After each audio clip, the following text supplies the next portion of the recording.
Hi, I'm Cindy Wider, founder of drawpj.com and Cindy's Drawing Club. Today I've had a Zoom call with one of Britain's most treasured artists, Mackenzie Thorpe, an artist so dedicated to his work that he's worn his fingertips down so much that he hardly has any fingerprints left. Mackenzie begins with a wonderful story about his first day in London as an art student. So here he is, Mackenzie Thorpe. I was so consumed about just working, painting, drawing, that I didn't even think of that. I got a night bus down into London, arrived at 6 o'clock in the morning, waited outside for the college to open. Then I stuck up a piece of board on the wall in my space that was allocated to me. I had a bag of paint and I started to paint. And it wasn't until 4:30 that afternoon that a woman called Kay Cox, this is 1979, and she said to me, "Mackenzie, where are you staying tonight?" And I had nowhere to stay. I didn't even think that far. Yeah, all I wanted to do was paint pictures. And she said, "Well, come and stay at my place." And her and her husband, my first time I had a glass of red wine and spaghetti bolognese. At what point did you decide that you needed to do art as your vocation? So how are we going to do it? And I thought, well, what if we opened an art shop selling materials? Because I'm fed up with going to an art shop and saying, "Oh, have you got any Amazonian crimson?" And they go, "What?" You know, like, I want to go to an art shop and somebody can understand what I want and advise me. So I thought, well, I could do that. So we opened a small shop in Richmond, North Yorkshire, which has a big castle. It's an ancient town. It's cobbled streets. And the schools had like 20 people in a classroom. And so it was perfect for that, to grow up. We were 57 seconds walking from the river, surrounded by trees. And it was a fantastic place to be.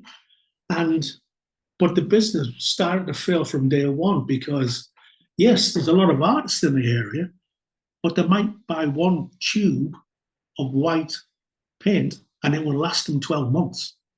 Oh, Right? So I think turning over. for you. So I decided to use the material and paint pictures of the area and sell them. How did that go? I mean, was that the very beginning then of the success? That was the very beginning of it, when I was selling pictures for like £5. This is 1989. Gosh, My business, £5. yeah, my business this year is 35 years old. And then I started to draw my own interpretation of the landscape and my feelings, not trying to draw like a postcard photograph. And when that happened, people came in and like, "What's going on?" And then I did a piece and I put £60, right? These two sheep on a hill. And the square sheep, Yes. it was almost like having a Mark Rothko, but then putting the sheep's head on the square with 4 feet on the landscape. And that was September 1990. And this American woman came in and she said, "Oh my God." I said, What? She said, "I was in a bar last night on the Dales and somebody said, 'Why do you Americans come here all the time?' She said, 'Because we don't have walls like your walls. We don't have fields like your fields. We don't have this environment and landscape, and it's beautiful.'" And she said, "And now for the first time, I've found it in paint." Wow. Right? She said, "You're doing what I feel about this area."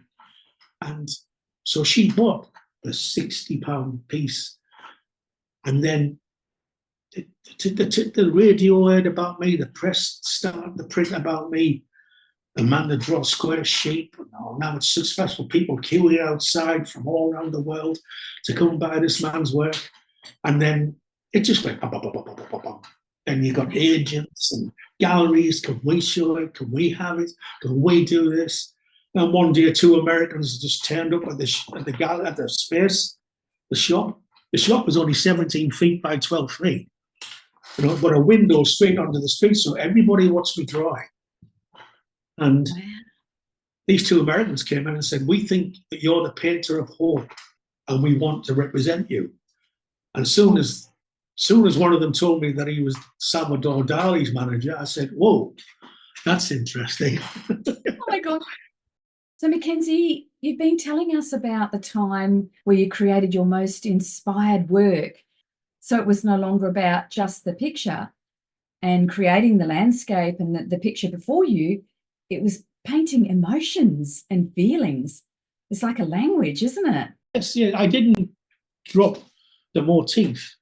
So I started to use symbolism. So a one big sheep with a medium-sized sheep and a small sheep. That's my wife, my son, and my daughter. And the landscape is where we were living.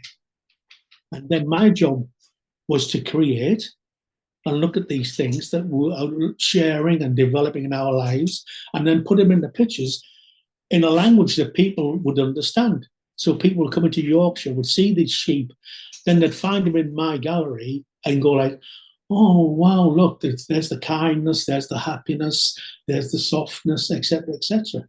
Or they'd see the shepherd going to work while they were asleep. He was out there lambing in the snow, and he does it 365 days of the year. He's out there. I was invited by a shepherd to go and join him and do it, and it was, yeah, it changed a lot of my thinking about being a shepherd. Yeah. So it was tough. Was to be strong. Oh yeah, we warmed our hands on the limbs of a lamb coming out of the mother. It was so cold, right? And to be at that moment like that that's why this man is so strict, because he lives this life where things have got to go right, because things would be a danger if he didn't fulfill his responsibilities. And that goes for the banker or a shipyard worker. My father, everybody's father, he has to be strong, but he has to remember that with the stick, he can help the sheep. And with the stick, boom, he can harm the sheep. And then I saw this as a village where the community is looked after, and the village is the town, and the town is the city, and the city is the country. So when you walk home, no matter where you are, whatever language or nationality you are, and you walk into your house and the children are not smiling, it's your problem. You've got to fix that.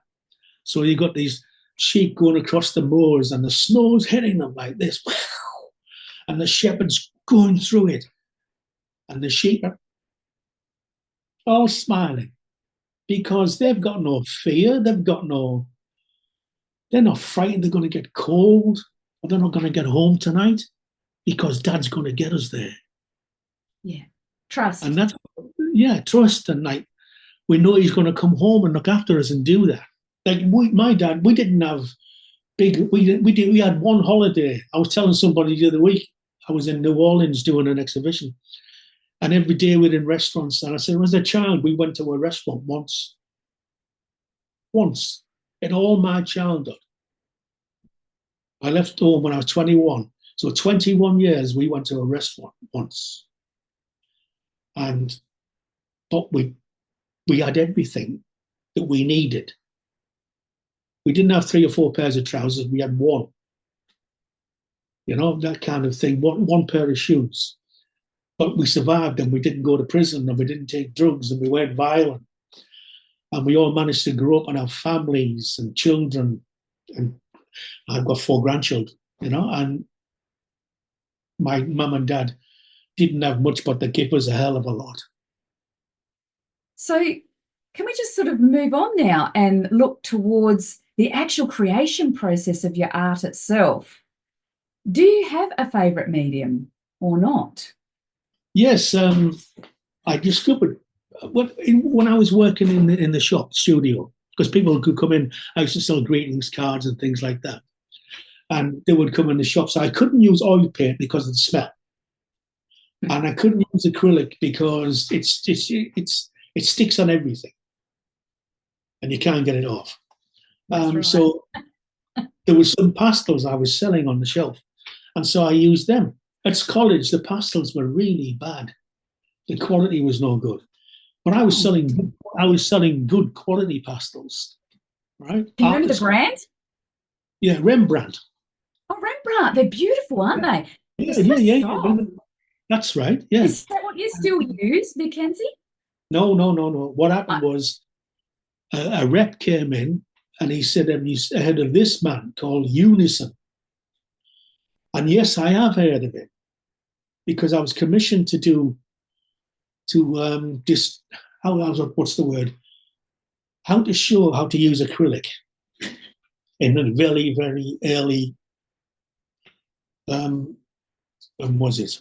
78, 79? No, 81, 82, something like that. And on a big hall in London, I was painting on the stage to show people how to use it. And also, there was a man there making his own pastels. And they make handmade pastels with pure pigment. And then, as I got more successful, I could afford them, not just sell them. I could just take them. And that's what I use now. The one Rembrandt I use is black, intense noir, because black does not exist. It's not. It has to be made by humans, right? If black existed, all the lights in the universe would go out. Then you'd have black, right? So I buy that intense noir, and that's my black. And everything else is done with these handmade pastels, Unison, and they're pure pigments as old as this planet. I like to work immediately. I don't want to sit around and, oh, shall I do this? Shall I do that? By the time I've done that, I forgot what I'm even drawing anyway. So I don't want that time to think. It gets in the way. What about the surface? Is that important? Yes, very. Yeah. I use Canson paper, and it's 50% recycled wood pulp, 50% recycled rag, and there's no acid in it, right? One side's cold press, one side's hot press. So one side's got a tooth, and one side is smooth. So I have an option, right? The pastels love grasping onto something, right? Yes, that's right. And the other one, when it's smooth, it wants to fall off. So I press it down with my hands, and you get a different texture. So the surface is really important to you. Did you seek long and hard to find that surface? Because I know myself as an artist, before I use a particular medium or product, I'm always looking and testing, and I'll buy a heap of things to try out what is just right for me and what I like personally. So did you have to really look hard to find that surface? No, but I've done things since, looking at different people's pastels. And Susan found this place in Paris who used to do Cézanne's and Matisse's pastels. I thought, wow. And they did gold and bronze and silver, which I'd never heard of. And I tell you now, right, it was like women's makeup. It's so soft, right? But then when you put in America, in the galleries, they don't use glass. They put perspex for shipping, because they're all around the world, right? And it's such there's an electric, a static force that takes the pastel off. So I learned that, so I had to stop using that, right? Also, their reds would not mix with my reds. They stayed to the paper instead of being able to spread. So it's perfect for doing this kind of marks like that, but not perfect for rubbing in. Right? So I stick to my pastels that I know. And the Canson paper is called... Yes, that's Cancer Mitons Conservation Board.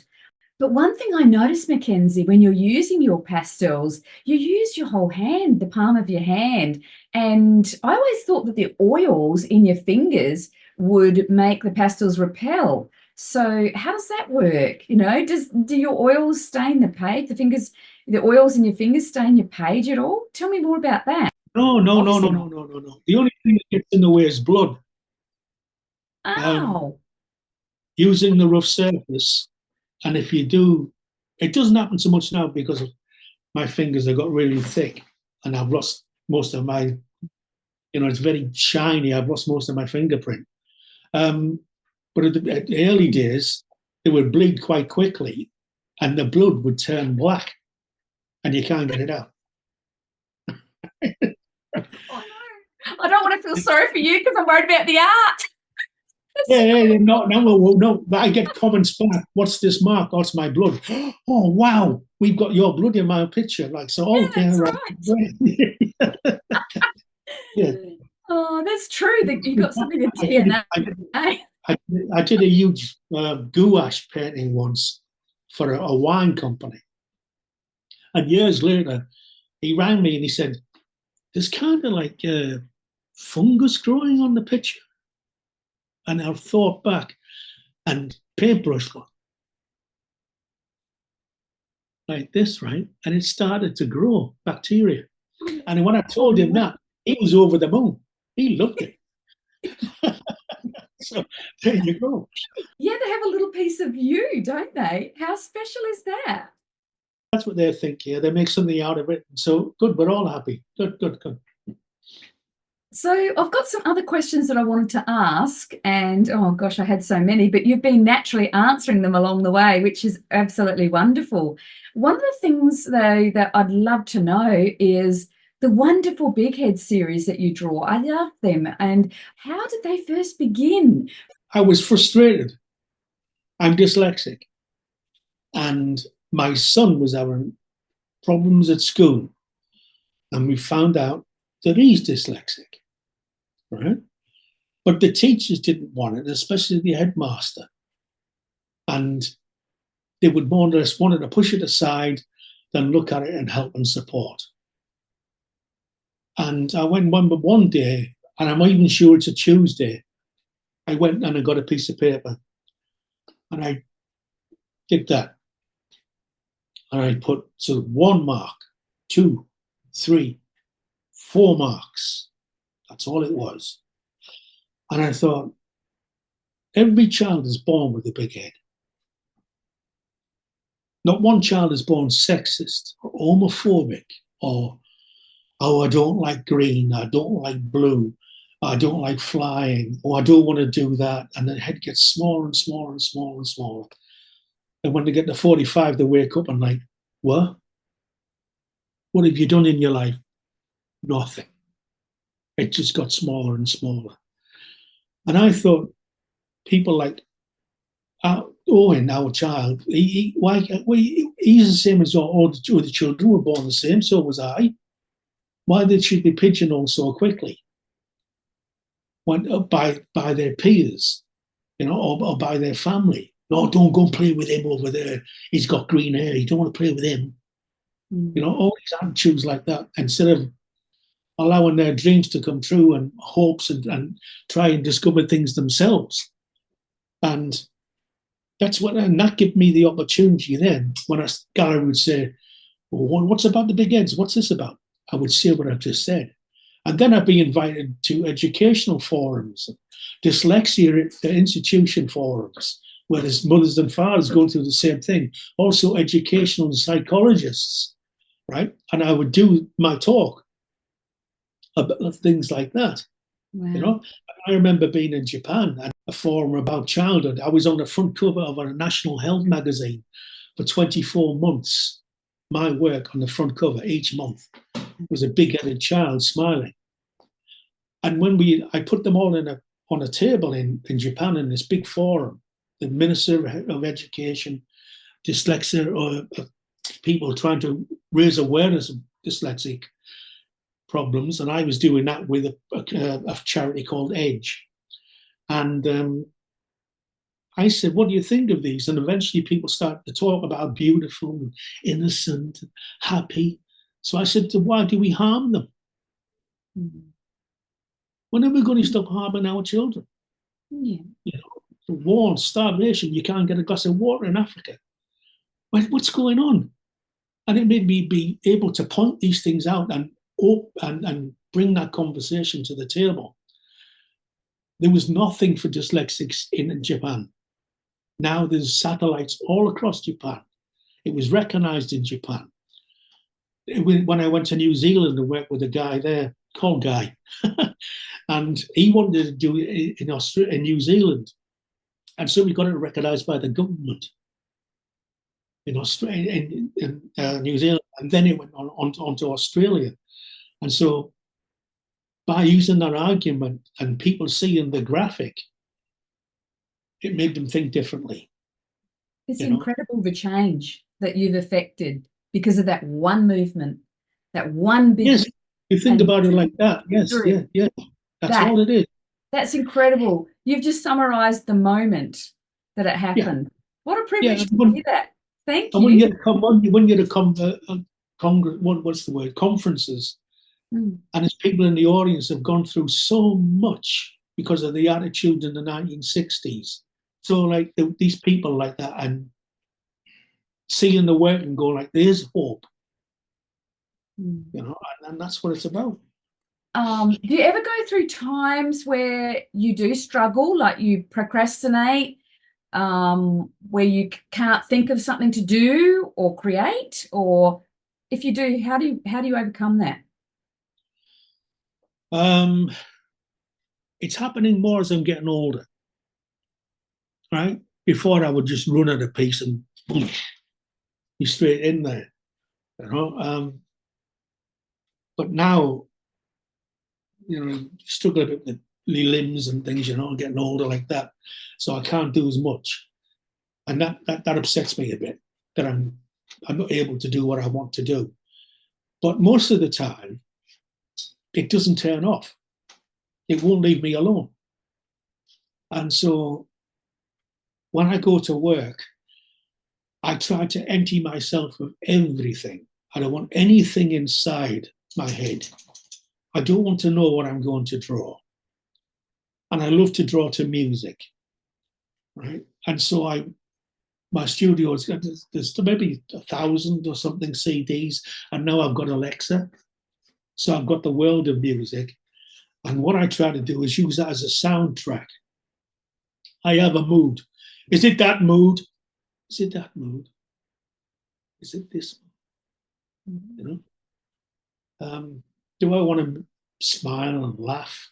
Do I want to?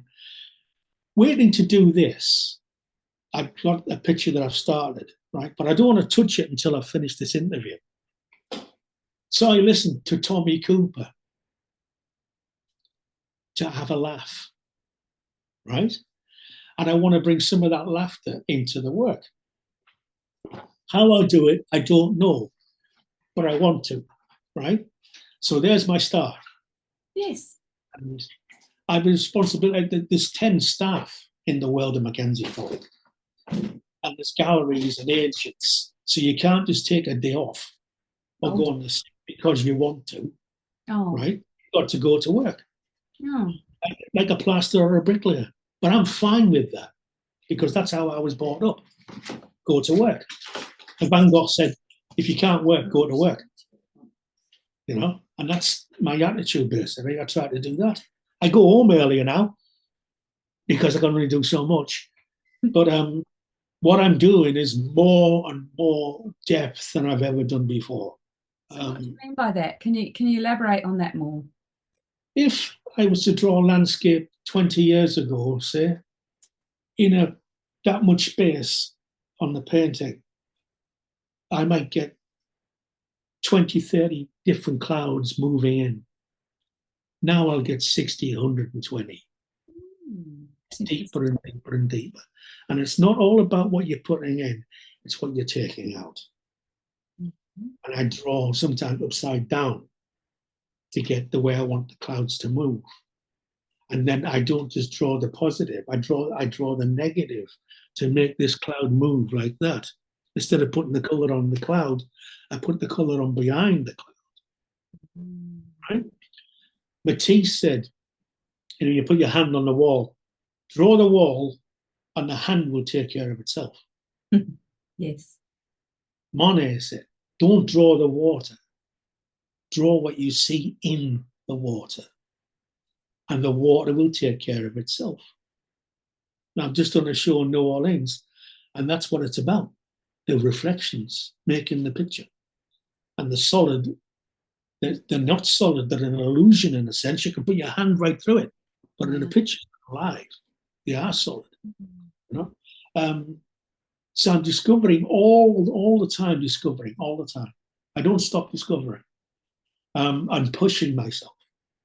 And it seems as though your work is continuing to evolve layers and layers as you grow and as you develop, and you're allowing that. You don't just say, that's my style and I stick with it. You're evolving with it. So it's so much a part of you, isn't it? It's, the way I look at it is it's like your language. It's a language. And it's a language. It's words my are not world. enough. It's my world. Yeah. My reason for being born and living on the planet is because pastel can't walk across a studio and put itself on paper. I can't draw without pastel, and I can't draw without that easel at the other side of the room. The three of us are all equal. We can't work without each other. The tape, the music, my legs, my eyes, most of the body things I get rid of. I'm not aware. I don't need to know that my heart's beating. That my leg, I've got legs and I'm not using them. But I just get into that space and I do it. And I say, thank you very much for letting me go there today. And this morning, isn't it great? It was just a white piece of paper. Now look, and then you see it on someone's wall and you go, I remember the day when I drew that. That's what art's all about, Mackenzie Thorpe. That's what it's all about, isn't it? Yeah, because it's not about beautiful language. It's not about all the other things that might come with it, about. But if it might be for you, fine. You want to draw flowers and you sell them for lots of money and you decorate lots of people's houses, great. Good for you. You know what, Mackenzie, we have had some audience questions for you. And these beautiful ladies from my drawing club. Would you like to have a listen to these and answer these for me? So yes, I would. I'm very flattered. Thank you. Oh, it's lovely. Well, I just put a little call out because we're so excited that I'm speaking with you tonight. We're just so thrilled. So Dee Tracy, a wonderful member in our club, has asked you, what is the most time-consuming piece that you've created and how do you keep from feeling overwhelmed? I'll answer that question in the second part first.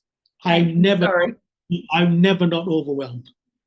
And I've got used to that's where life is going to be. So stop arguing with it and just get on with it. The first thing that came to mind was when you're asking the question. It was big, like 6 foot by maybe 3.5 feet piece of paper. It was board, really thick board. And I was painting a winter scene with sheep over the dales. And I wanted to do snow. And I hate spending time right, on one thing. So I put some dots on like this. And for the first time in my life, I thought, well, it's snowing all the way over there, right? And it's snowing all the way over here, right? So these dots there are this big, right? And the dots over there are like, wow, 3 days. Oh, no. I thought, what have you done, you idiot? What did you do that for? What did you do that? I was crazy. After that, I was once with an artist, a group of artists, we were chatting at an exhibition, and one of them, Alan, and he's a fantastic photorealist animal painter, right? And he had this painting in the exhibition of a tiger going into water. And I'm not kidding you, right? Every single drop of water coming out of the river, and a reflection, and it bouncing on other one each other. And I said, how long did that take? Oh, about 6 months, 7 months, something like that. I said, why didn't you just go? He looked at me and went, ah. Now, we're just going to move on to another question. This is from Colleen Cook. When you think back to that time, do you have any treasured memories of when you first started to become an artist? You know, when that lady bought that sheep, for example, because that was your first piece that you did in a stylized art form. Would you say that was the first time that you? Yes, it was. Yeah, yeah. I said to my dad, said, "How are you doing?" I said, "I think I've done something." And I rang up Tom, my old teacher, and I said, "What at college they used to say, go and find out how Matisse did it. Go and find out Rembrandt did it. Go to the library, do some research, and come back. Then you might be able to get the idea how to draw it." What do you do when you do a drawing and you go to the library and there's no books on it? Yeah.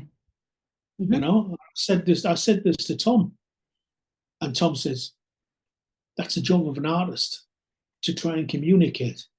So communicate with yourself first, and then make it into a language that people will understand.